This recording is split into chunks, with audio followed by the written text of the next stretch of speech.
So I like to use simple models.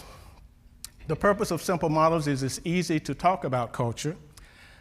Based on Ed Shine's definition of culture, the 3 levels of culture, the American Institute of Management and Diversity that was headed by Dr. Roosevelt Thomas, who is my mentor, and unfortunately we lost him a couple of years ago, used this tree model.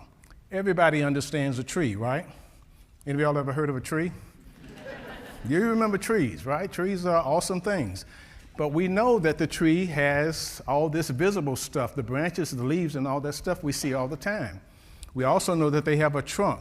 Part of the trunk is visible, part of it is invisible. But the key part of it are the roots. The roots are the part that are totally invisible, but those are the things that drive everything else. So from the bottom, your assumptions and beliefs will define what your values are. Your values will drive what your behaviors are. Now, culture operates from the bottom up, but we have to analyze it from the top down. I can't go into an organization and say, okay, let me see your roots.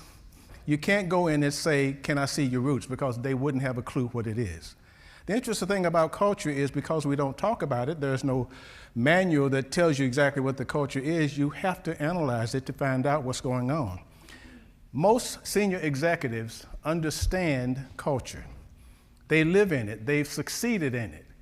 But if you ask them to give you words for it, they're at a loss.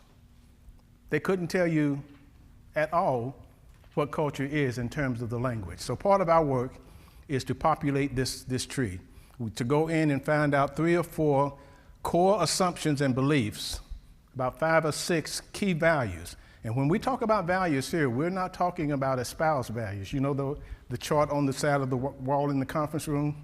Those are espoused values, and they are aspirational. This is what we hope we will look like one day. What we try to provide for them is, yeah, but this is what you are like right now. And those values then drive the behavior. So we analyze it from the bottom all the way up to the top.